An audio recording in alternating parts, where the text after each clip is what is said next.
This is the Lone Creator YouTube. We hope this video helps. You start by opening OBS and adding your video source. This is where you create the virtual background effect. Position your camera, and once done, choose either a physical green screen or a plain wall to improve separation. Add your video capture device as a source, then right-click it and select Filters. You'll use the Chroma Key filter next. This step establishes clean edges, so take time to balance lighting and frame the subject tightly for better keying results. Now you apply the Chroma Key filter and tune parameters, so the subject remains solid while the background vanishes. You'll pick the exact key color with the color picker, then lower similarity if you see haloing, or raise it slightly for gaps. Use smoothness for edge blending and spill reduction to remove color bleed from skin or clothing.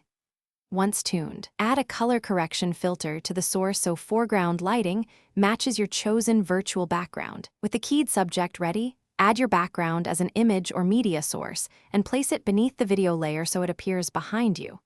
Scale and position that layer to fill the canvas, then lock sources to prevent accidental moves.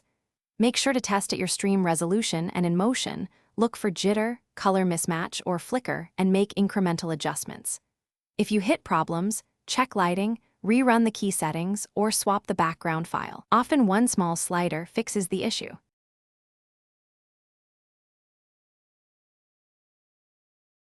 Thanks for watching.